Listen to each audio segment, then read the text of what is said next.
Bonjour et bienvenue pour cette nouvelle conférence des Big CEO et pour la quatrième conférence de la journée. Si vous avez des questions, n'hésitez pas à les poser tout au long du webinaire dans l'onglet questions. Et maintenant, je vous propose de démarrer et je voudrais donner du coup la parole à Sonia. Merci Tatiana.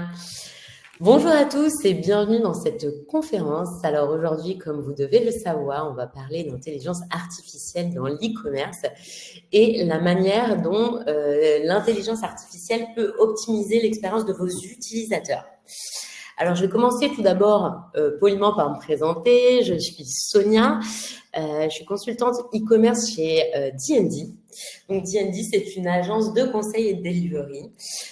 On fait pas mal de choses, du conseil dans la stratégie digitale.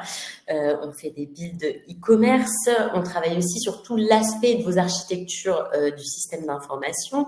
On fait de la data. On fait vraiment pas mal de choses, d'où le nombre de hashtags. On a été fondé en 2004. Donc, cette année, on fête nos 20 ans. On est une agence qui est 100% indépendante. Voilà, et on est là pour créer vraiment une expérience digitale aussi bien en front pour vos clients qu'en back pour vous, c'est-à-dire dans la gestion de votre architecture, de vos données, etc. Voilà, on a mis quelques références, Zadig et Voltaire, Easy Peasy ou autres, avec lesquels on a le plaisir de travailler. On va pouvoir rentrer dans le vif du sujet aujourd'hui, qui est l'IA dans l'e-commerce. Alors, on va commencer par quelques conseils en amont avant de vous expliquer même les différents tenants et aboutissants de l'IA dans l'e-commerce. C'est de vous donner quelques petits conseils avant de se lancer qui sont importants. Et puis, on parlera de la recommandation des produits, la capacité qu'il y a à personnaliser de plus en plus les expériences des utilisateurs. Les domaines d'intervention aussi de l'IA dans le pricing ou dans la gestion de la relation client. Il y a bien d'autres domaines au sein duquel l'IA est présent. L'idée aujourd'hui de cette conférence, c'est de balayer un petit peu ce qui peut améliorer de manière significative l'expérience de vos utilisateurs. Il y a aussi beaucoup de choses qui peuvent améliorer votre expérience, vous, d'e-marchand, d'e-commerçant, de SI, peu importe en fait votre position dans la société. En revanche, on parlera aujourd'hui du front utilisateur. Alors l'IA dans l'e-commerce, on commence par ça parce que il y a beaucoup d'amalgames autour de l'IA, on en parle beaucoup.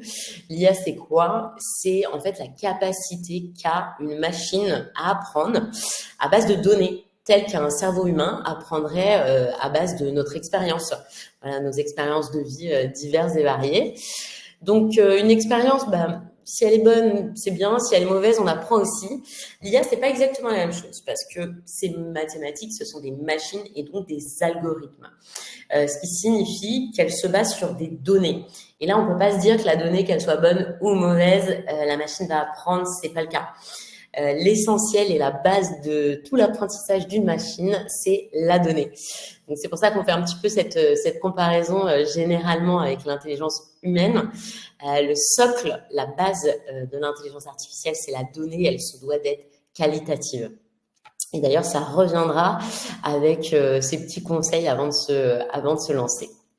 Alors justement, petite transition, avant de se lancer en fait dans l'implémentation d'une solution d'IA, d'une construction d'un algorithme même qui pourrait être fait par vous en intelligence artificielle, l'idée c'est de poser des bases solides qui permettent à la machine d'apprendre de manière optimale et surtout d'apprendre avec véracité. Donc l'important, le socle, c'est la donnée, comme je le disais tout à l'heure. Donc il s'agit vraiment de collecter une donnée de qualité. Je pense qu'en tant qu'e-commerçant, vous avez tous des collectes de données, que ce soit commandes, clients, produits, etc. La data, on le sait, est au cœur des discussions en ce moment. L'idée, c'est d'organiser aussi ces données pour les nettoyer, pour les extraire, pour les normaliser. Très important de les sécuriser et, si possible, de les documenter. Voilà, donc il y a tout un enjeu autour de la gestion du pipeline de données, de vos données, pour partir vraiment sur de très bonnes bases sur l'IA. On va dire que c'est là le début de toute IA de qualité. Alors ensuite, dans l'IA, Comme vous le savez, on en parle beaucoup, donc on peut s'y perdre. L'idée, c'est quand même de définir vos objectifs principaux. Voilà, si votre objectif principal, c'est d'améliorer le taux de rebond, d'augmenter le panier moyen, d'augmenter le taux de conversion, le chiffre d'affaires de manière générale, que sais-je. L'idée, c'est vraiment de documenter ces objectifs pour identifier des KPI très précis, donc des indicateurs clés de performance, tels que le taux de rebond, le taux de conversion, etc., de les identifier, de les documenter, donc si possible en amont de les dashboarder, pour avoir un visu sur l'avant-implémentation de solutions IA ou d'un algorithme. Et puis, pendant tout le run au jour le jour. Ce qui est important vraiment, c'est la data visualisation et si possible ce dashboarding. Voilà, si vous n'avez pas les compétences en interne, n'hésitez pas, que ce soit pour la gestion de pipeline de données ou la data vis, le dashboarding. Les agences digitales spécialistes sont là justement pour vous accompagner, pour vous aider, ou ne serait-ce que simplement pour vous conseiller. Voilà, donc une fois qu'on a ce socle qui est bien normé et qualitatif, qu'on a nos objectifs, nos KPI, là, il s'agit d'investiguer un petit peu sur les solutions diverses et variées qui existent en intelligence artificielle. Et là, on en retrouve énormément. Donc, il s'agit de trouver une solution qui est parfaitement cohérente avec votre besoin. C'est vrai que c'est très alléchant d'implémenter énormément de solutions parce qu'on a envie, évidemment, d'accroître tous les KPI. L'idée, c'est quand même de se focuser sur nos objectifs principaux, nos objectifs à la racine même de ce projet d'IA et d'évaluer donc ces solutions et surtout la capacité que vous avez à implémenter ces solutions dans votre architecture. Voilà.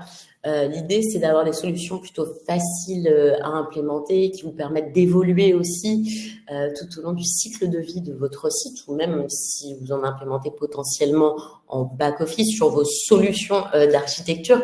Le but, c'est de pouvoir maintenir tout cela avec un orchestre qui fonctionne très bien. Voilà, donc ça, c'est les petits conseils avant de se lancer. Pour rentrer dans le cœur du sujet. L'amélioration de l'expérience utilisateur par l'IA, ça passe par pas mal de domaines d'application de ces algorithmes. Alors, il y en a vraiment pléthore. L'idée, là, c'est de structurer un petit peu les principaux domaines d'application qui impactent vos KPI e-commerce. Alors, il y a tout ce qui est attenant, vous avez dû certainement en entendre parler, entendre beaucoup de solutions autour de ça, tout ce qui est attenant aux recommandations de produits ou de services d'ailleurs, ce que vous avez à proposer en termes de valeur à vos clients. Donc, toute cette recommandation peut être drivée et du coup optimisée par l'IA. Il y a aussi le domaine d'application de la personnalisation. Alors ça, c'est pareil, on en entend beaucoup parler, mais vous le verrez, les utilisateurs attendent de la personnalisation, de la prise en compte de leurs besoins uniques.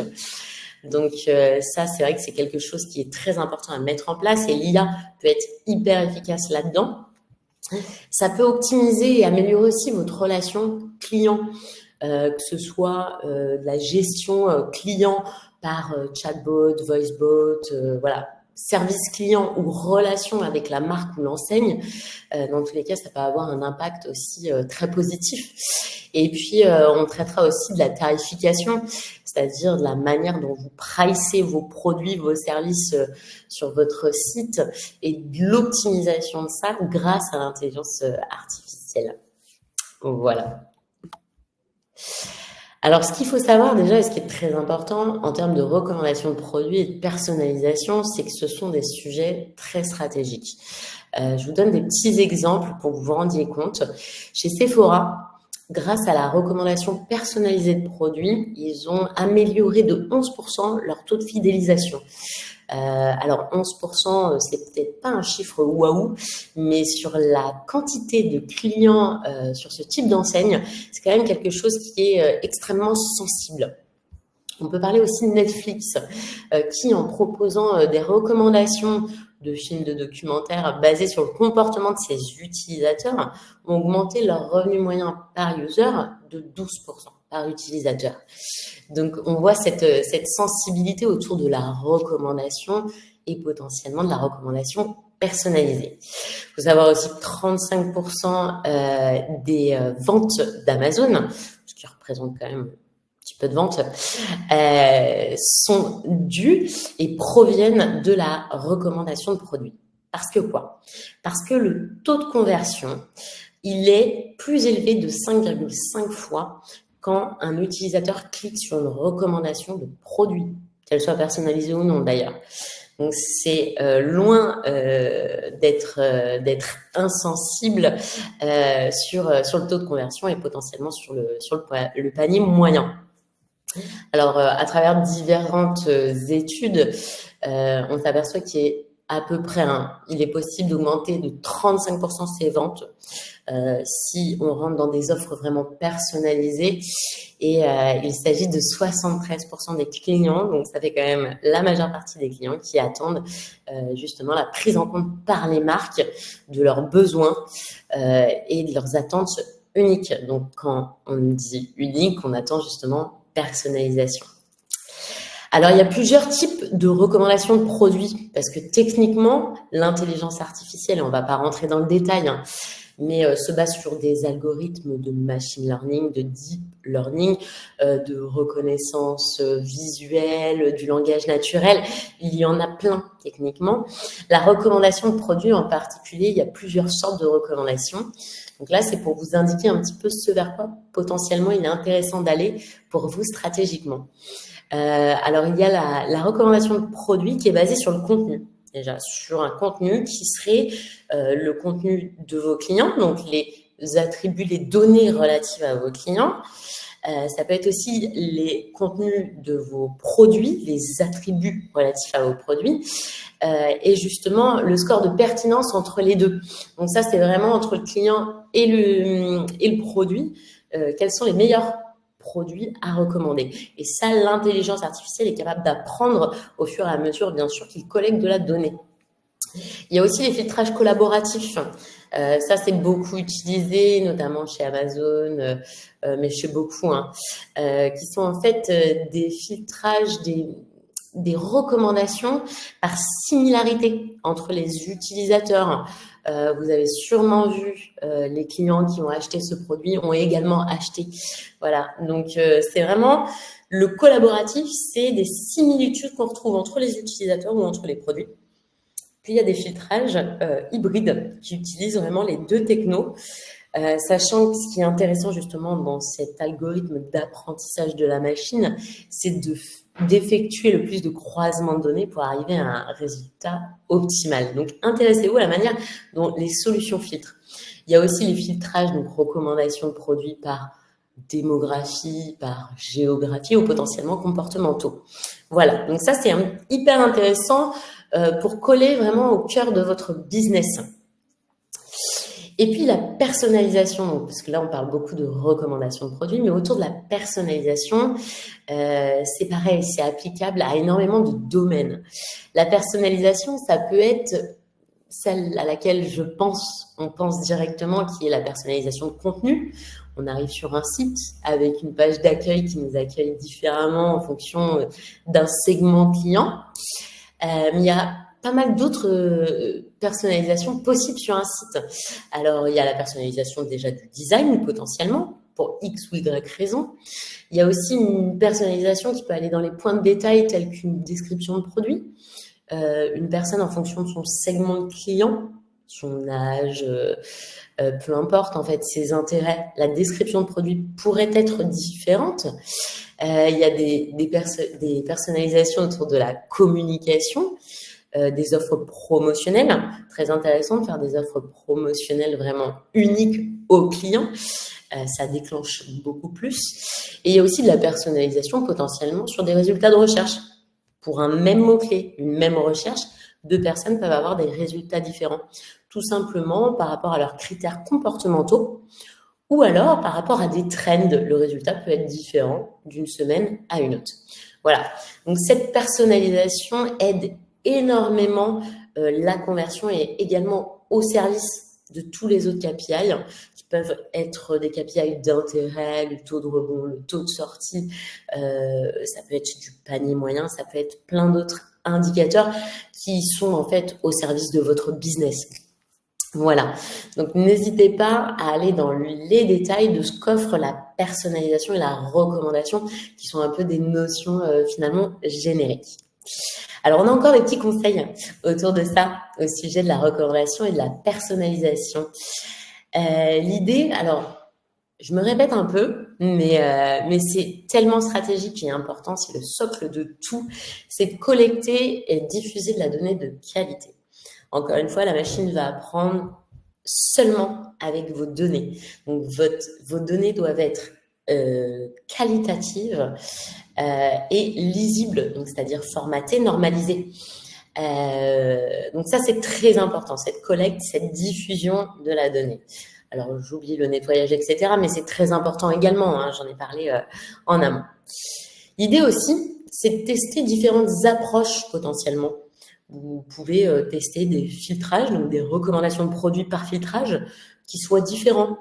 Les évaluer, justement, grâce à ce dont on parlait juste avant, c'est-à-dire potentiellement un dashboard que vous ouvrirez le matin, tous les matins, toutes les semaines, que sais-je, mais évaluer régulièrement les résultats de ces implémentations et optimiser, mener des actions correctives. L'idée, c'est d'être dans une amélioration continue auquel la machine apprend sous votre surveillance et sous, bien sûr, votre responsabilité de KPI qui évolue dans le bon, dans le mauvais sens. Voilà. Donc, l'idée, c'est de faire apprendre toujours dans vos objectifs. Ce qui est important aussi, et ce qui relève quand même pas mal de débats, de discussions en ce moment, c'est sur la transparence que vous avez autour de la collecte des données personnelles et ces exploitations. C'est-à-dire que les clients, les utilisateurs de manière générale sont de plus en plus avertis, sont de plus en plus au fait des données personnelles et surtout de la propriété de la donnée personnelle. Donc là, l'idée, c'est d'être transparent, tout simplement, sur cette collecte. Alors, il y a beaucoup de choses pour être transparent, le bandeau cookie avec les explications, etc. Mais potentiellement, c'est fait par des grands acteurs du e-commerce, c'est l'explication de manière très transparente, par exemple, d'une recommandation produit. Pourquoi je vous recommande ce produit? Voilà, avec une petite pop-up, une infobulle, que sais-je. L'idée, c'est vraiment de communiquer avec vos clients pour installer un climat de confiance et pallier directement la méfiance quant à la propriété de ces données personnelles. Alors évidemment, pour les rassurer, l'idéal, c'est d'être transparent et de sécuriser ces données. Voilà. On légifère autour de cela. Il n'empêche que ce qui est très important, c'est de rassurer autour de la sécurisation des données pour les utiliser, mais alors vraiment avec une préservation tout de même de l'espace personnel des utilisateurs. Il ne s'agit pas de recommander des produits partout, de personnaliser partout. L'espace personnel de l'utilisateur et encore une fois, cette notion de propriété de données personnelles est très importante dans l'e-commerce. Voilà, donc ça, c'est vraiment autour de la recommandation de produits et de la personnalisation.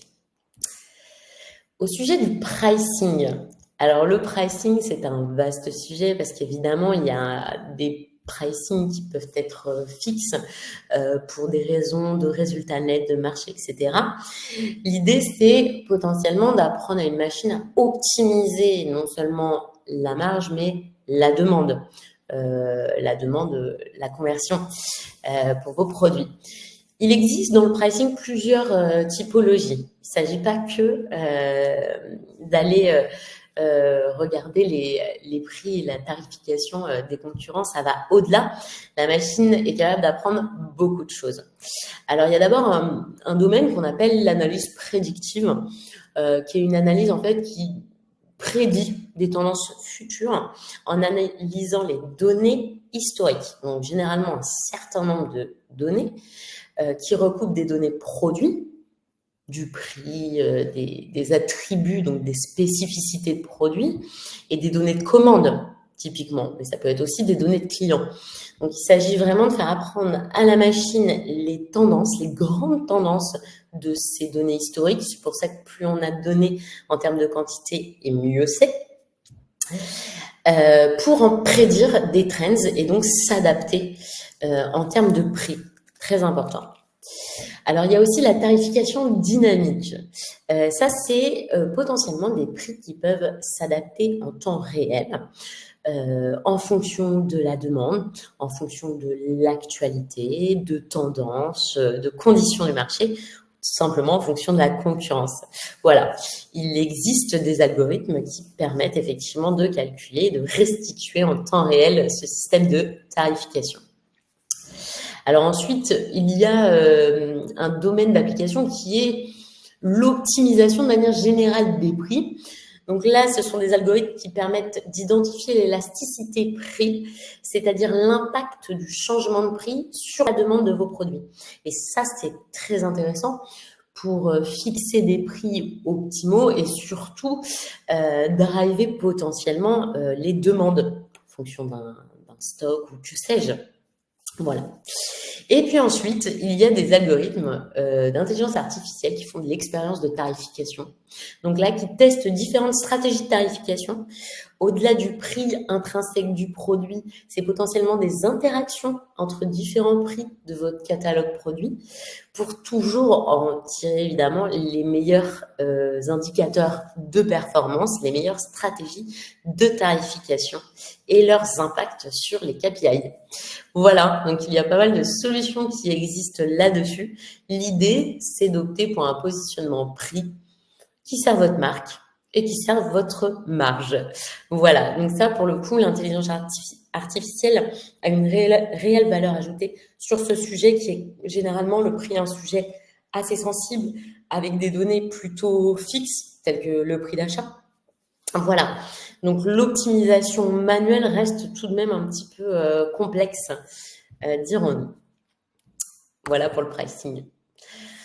Ensuite, au sujet de la relation client. Alors, la relation client, elle peut aussi être beaucoup impactée, optimisée, être très sensible à l'intelligence artificielle pour pas mal de domaines d'application. Alors, je reviens à une analyse prédictive. Donc ça, c'est ce qui existe et qui est quand même très utilisé aujourd'hui. Ce sont des analyses, encore une fois, de tendances, de données, de marché qui permettent d'anticiper potentiellement des besoins clients, la proposition de valeur client afin d'être proactif envers nos clients. Donc, il ne s'agit pas que d'un service client à proprement parler, la relation client, c'est être capable d'anticiper potentiellement un besoin de client, de l'appeler, de lui envoyer un mail, que sais-je, voilà, pour on va dire, potentiellement personnaliser, mais surtout anticiper les besoins. Alors, on en parle beaucoup aussi autour des chatbots et des voicebots. Alors là, ce qui est essentiel de retenir là-dedans, c'est que c'est capable de plus en plus, les algorithmes d'apprentissage sont capables de plus en plus de traiter des sujets assez complexes. L'idée, c'est d'avoir une immédiateté dans la réponse et une disponibilité. Ça, c'est très intéressant et très rassurant pour vos clients de savoir que peu importe qu'il passe sa commande le dimanche matin à 7h du matin ou le lundi soir à 23h30, il a la possibilité d'interagir avec votre enseigne, votre marque et d'avoir les réponses aux questions de manière immédiate. Ça, c'est très intéressant. C'est intéressant aussi, alors là, c'est moins côté expérientiel client, mais sur les coûts de vos services clients, l'augmentation quand même, l'amélioration surtout des échanges avec vos agents de service client qui, eux, peuvent traiter vraiment les sujets très complexes qui nécessitent une prise en compte émotionnelle ou une prise en compte qui est peut-être hors process. Voilà, et pour vraiment focuser les interactions humaines là-dessus et les interactions machines sur d'autres soucis qui se résolvent très bien comme ça. Alors, il y a aussi cette capacité qu'a l'intelligence artificielle à personnaliser la relation avec vos clients, très intéressant aussi et très apprécié par les clients. On en a parlé juste avant, je ne vais pas redérouler la personnalisation. Alors, il y a des petites choses aussi qui arrivent, qui sont assez récentes, comme l'analyse des sentiments des utilisateurs, des clients ou des prospects avec qui vous pouvez discuter par la reconnaissance déjà du langage naturel ou potentiellement par des analyses sémantiques et qui permettent d'adapter potentiellement la proposition de valeur à vos clients, que ce soit la proposition de valeur dans vos services, de vos produits, etc. Donc, l'analyse du sentiment est très important et puis ça vous permet potentiellement de tirer parti de sentiments positifs de la part de vos clients. Et puis, il y a cette notion commerciale qui est vraiment la notation, donc la capacité de prioriser certains leads, donc prioriser l'effort commercial et de prédire le churn, c'est-à-dire l'attrition que vous avez potentiellement sur vos clients en réagissant de manière proactive avant de perdre un client.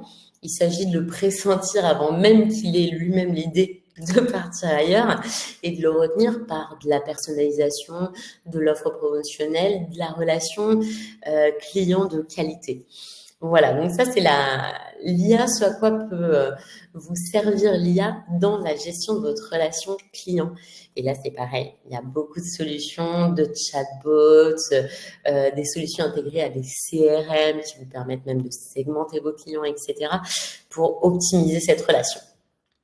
Alors, pour essayer de comprendre ou essayer de deviner ce que sera demain, l'idée, c'est déjà d'aller voir un petit peu ce que les grandes entreprises qui se servent déjà beaucoup de l'IA actuellement, ce sur quoi ils sont en train de travailler.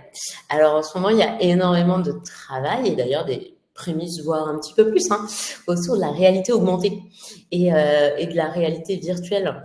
Il est déjà possible d'essayer, je ne sais pas si vous l'avez déjà approuvé, d'essayer des lunettes de soleil, des lunettes de vue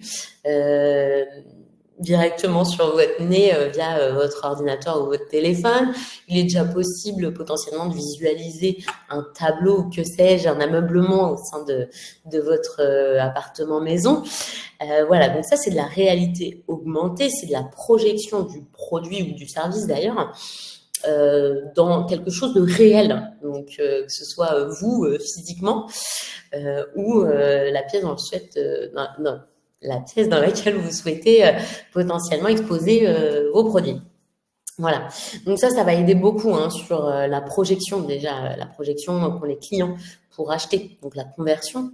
Ça va aider beaucoup sur tout ce qui est retour de produit, puisqu'on se projette beaucoup mieux avec par exemple des dimensions si on a une capacité d'observer le produit directement chez soi. Voilà, et la réalité virtuelle, alors c'est vraiment le plongeon dans le virtuel, ça va permettre aussi des expériences d'achat très immersives. Voilà, qui ne nécessite pas forcément de se déplacer. Donc, ça peut être très intéressant et au service, encore une fois, de la conversion. Pour aller plus loin, on peut penser à l'ultra-personnalisation. Donc, on parle énormément de personnalisation, c'est déjà ce qui se fait beaucoup. Jusqu'où ira la personnalisation? L'idée, c'est que les plus grandes entreprises travaillent actuellement sur le fait de personnaliser de plus en plus. Voilà, quitte à proposer un catalogue qui ne serait plus finalement générique à tous les utilisateurs, mais propre à vos conditions géographiques, démographiques, comportementales, etc. Voilà, donc aller dans de l'ultra-personnalisation pour proposer une expérience de plus en plus pertinente. Alors, il y a aussi beaucoup de sujets autour de l'IoT. L'IoT, c'est l'Internet des objets. À savoir l'idée potentiellement d'avoir de la maintenance prédictive sur des objets que vous pourriez acheter, c'est-à-dire ne plus appeler le service client, c'est lui-même qui va vous appeler potentiellement pour remplacer en temps réel ce que vous avez besoin de remplacer. Ça peut être aussi sur des objets de la personnalisation en temps réel, puis il y a aussi beaucoup de collecte de données autour de l'utilisation des objets qui permettent d'améliorer toujours les propositions de valeur en termes de produits ou de services. Voilà, pour aller juste un petit peu plus loin, et ce sera le mot de la fin, on travaille aussi, alors, de manière générale dans l'e-commerce, dans l'informatique, l'intelligence émotionnelle est travaillée, c'est-à-dire potentiellement la proposition de produits, de services, de valeur, en fait, client, en fonction de vos émotions. Voilà, c'est peut-être aussi l'avenir de demain, la prise en compte de l'émotion et surtout la machine qui puisse avoir une réaction émotionnelle à mon avis, pourrait avoir un impact sensible sur les indicateurs clés de performance des business de manière générale. Voilà pour cette brève présentation d'un sujet qui est extrêmement vaste. Voilà, c'est un petit peu dur de rentrer dans le détail et de couvrir tous les sujets. J'espère en avoir couvert déjà suffisamment pour vous, de vous avoir aidé.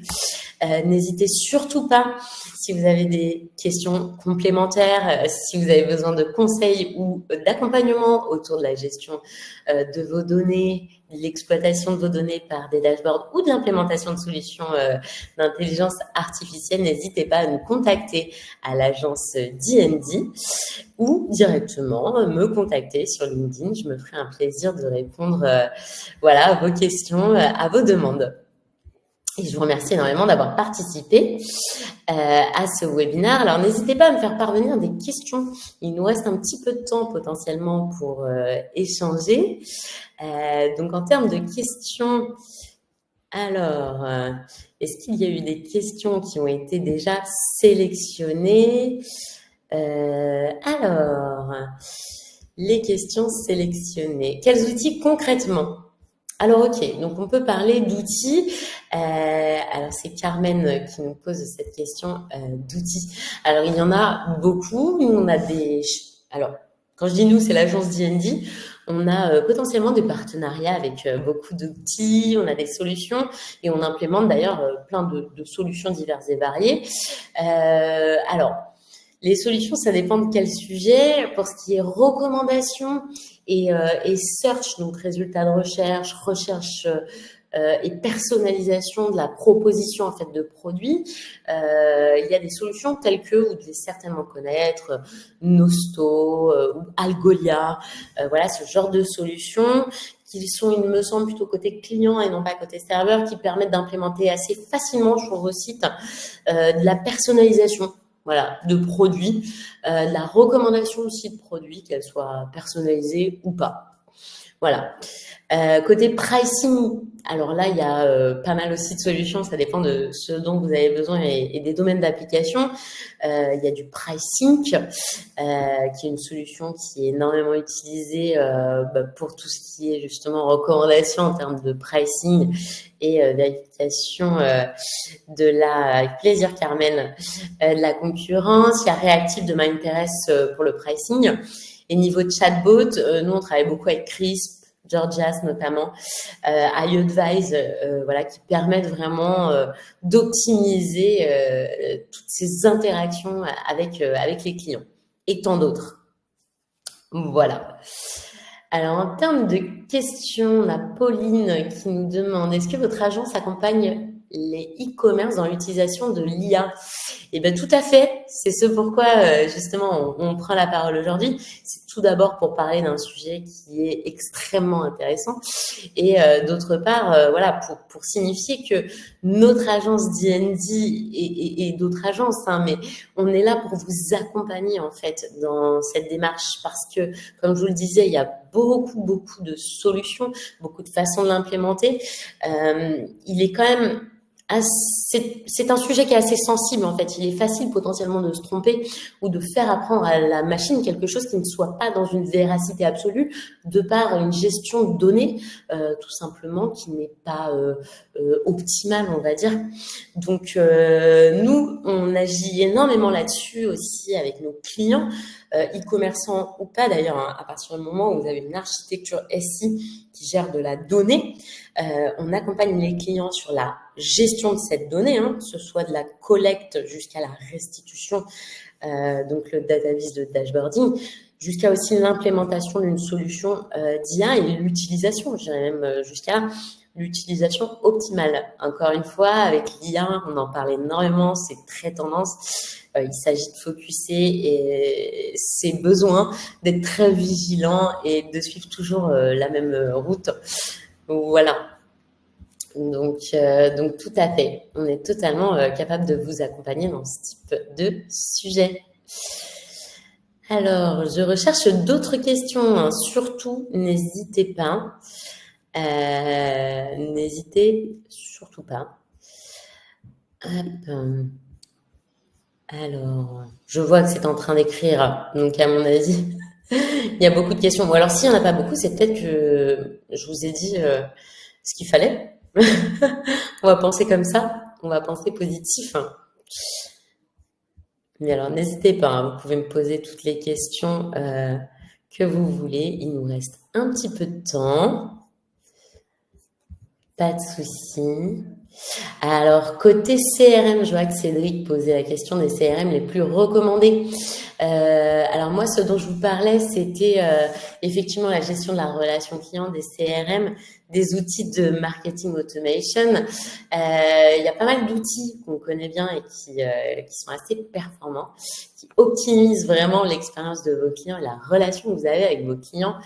On a des outils comme Klaviyo, Splio, on a des CRM comme HubSpot, voilà, qui peuvent améliorer vraiment cette expérience client.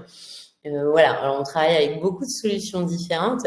L'idée, encore une fois, c'est vraiment de faire corréler les besoins, les KPI, alors KPI, indicateurs clés de performance que vous avez besoin de travailler, et ce que proposent les solutions. Voilà. Alors, je vois une autre question de Mélanie. Vous avez parlé de collecte de données. Quelles sont les bonnes données à collecter et comment s'y prendre? Alors, effectivement, de toute façon, dans l'intelligence artificielle, de manière générale, hein, dans les machines, on va parler énormément de données puisque c'est la base. Encore une fois, je suis un peu répétitive, je sais, c'est volontaire. Alors, la collecte des données, ça dépend de ce dont vous avez besoin. Mais l'idée, c'est d'avoir une collecte de données très optimale sur ce qui va être données produits. C'est les grandes entités en fait du e-commerce, c'est un données produit, données clients, données commandes. Voilà, c'est les grandes entités au sein desquelles les données doivent être extrêmement finement collectées, traitées, nettoyées. Hein. Très important, c'est pareil, vous pouvez avoir des données véritables, c'est-à-dire des données de qualité qui apparaissent en doublon, ce qui fait apprendre avec un biais pour la machine. Donc l'idée vraiment, c'est d'avoir ces grandes entités-là et bien sûr des données comportementales, évidemment avec des plans de balisage qui soient bien conçus. Voilà. L'idée aussi, c'est de tester potentiellement la remontée de ces données. Voilà. Alors, je regarde les autres questions. J'espère bien y répondre, Julien. Est-ce que ce type d'intégration ou de développement peuvent être financés par la BPI? Alors ça, c'est un vaste sujet. N'hésitez pas à me donner toutes vos questions. On y répondra potentiellement juste après. S'il y a des questions à dérouler qui seraient beaucoup trop longues, et il nous reste très peu de temps. Bastien, avez-vous des outils pour générer des fiches produits orientés SEO? Oui, alors on a des outils. Alors quand je dis on, c'est pas des outils estampillés D&D, mais on intègre et on travaille de la data beaucoup avec des outils du type Firefly. Ce sont en fait il y a des outils embarqués dans les frameworks e-commerce. Donc les logiciels qui vous permettent d'exploiter une boutique en ligne et qui génèrent, qui font de la génération en fait de contenu. Donc typiquement Firefly est rattaché à Adobe Commerce, anciennement Magento. Vous devez plus connaître. Donc voilà, et ça, il y en a dans beaucoup de frameworks. De la génération en fait de fiches produits avec évidemment tout ce qui est description, attributs, mots-clés, etc. C'est toujours une vocation dans l'e-commerce de référencement. Hein. L'idée, c'est de servir au mieux son référencement. Après, il y a des outils qui sont décorrélés aussi de solutions framework e-commerce tels que Jasper, WheezyShop, qui utilisent du ChatGPT. Alors, il faut faire un petit peu plus attention aux solutions qu'utilisent des chatbots qui ne sont pas forcément supervisés en termes d'apprentissage, qui l'ont été au début, mais qui ne le sont plus forcément. C'est vraiment de la relecture assidue, on va dire, pour des solutions voilà, qui peuvent utiliser des chats tels que ChatGPT. Voilà. On a aussi du génératif sur des PIM. Des PIM, donc ce sont des solutions qui gèrent la donnée produit, mais alors uniquement la donnée produit. Et là, par exemple, il y a des solutions telles que Unify, chez Akeneo, qui permettent de générer de la donnée produit qualitative et surtout de générer de la complétude sur vos données produits. Donc, avoir des produits qui soient bien enrichis pour diffusion. Voilà. Donc il y a pas mal effectivement de solutions pour générer des fiches produits, des données produits de manière générale. Alors, Julien, est-ce que vous aidez les e-commerçants dans l'optimisation de leur process comme l'enrichissement de leur contenu ou information produit? Alors, ça va pas être notre cœur de métier. Nous, notre cœur de métier, c'est vraiment d'implémenter des solutions techniques et de conseiller nos clients dans cette expérience digitale, aussi bien sur des audits fonctionnels que techniques, etc. Alors, on n'écrit pas, on va dire, de contenu à proprement parler. Ce qu'on va faire, c'est qu'on peut vous conseiller, faire beaucoup d'accompagnement autour, par contre, de la manière de bien présenter ces données produits et de bien les diffuser. Voilà. Mais ce qu'on fait, c'est vraiment du conseil et de l'accompagnement. L'idée, en fait, pour un e-commerçant, peu importe le dimensionnement de son business, c'est d'être plus ou moins autonome. Donc l'idée, c'est vraiment de vous accompagner avec notre expertise qui est à la fois technique, fonctionnelle et business dans vraiment l'exploitation de votre business. Voilà. Les budgets pour mettre en œuvre ce type de solution de Nicolas. Alors là, c'est divers et varié. Il y a un peu de tout comme réponse, ça c'est pareil, ça peut faire partie des questions pour lesquelles on répond ultérieurement en fonction de vos besoins bien précis. Parce qu'il y a des solutions qui peuvent être open source, c'est-à-dire des solutions qui peuvent être implémentées au sein de votre architecture par des personnes techniques de vos équipes qui ne nécessitent pas de budget particulier, si ce n'est, bien sûr, la sollicitation de ces équipes-là. Il y a des solutions qui fonctionnent avec des abonnements, donc des tarifs récurrents. Il y a des solutions qui fonctionnent à l'achat, potentiellement modulaires, un module qu'on pourrait implémenter sur un framework. Il y a des solutions qui fonctionnent à l'utilisation, alors par rapport à votre trafic ou votre catalogue produit. Voilà, il y a beaucoup de choses, beaucoup de réponses possibles. Donc l'idée, c'est d'avoir une notion quand même assez précise de votre besoin. Ça, c'est le type de questions auxquelles on peut répondre ultérieurement. Alors, il nous reste vraiment très peu de temps. Je vais essayer de trouver une question parmi toutes les questions que je vois. Tac, tac, tac. Lorsqu'on lance son entreprise et que l'on veut intégrer l'IA dès le début, quel est le coût à prévoir? Ah bah voilà, je venais d'y répondre, Céline. On prend cette question et on fera une réponse pour essayer de détailler peut-être par domaine d'application dont on a parlé aujourd'hui, éventuellement des exemples de coûts qui pourraient être pratiqués. Et encore une fois, n'hésitez pas à nous faire parvenir en direct vos besoins. Même de manière précise, il n'y a pas de souci, on peut vous conseiller assez rapidement sur le sujet sans pour autant démarrer de grandes missions d'implémentation. Je regarde les outils pour l'e-commerce, on en a parlé. Quelles études pour faire votre métier? C'est tellement passionnant. Ça, c'est vrai, Emma. Emma, je pense que les études pour faire nos métiers, ça dépend des métiers. Dans l'intelligence artificielle, il y a beaucoup de métiers. Nous, à l'agence D&D, on a énormément d'expertise.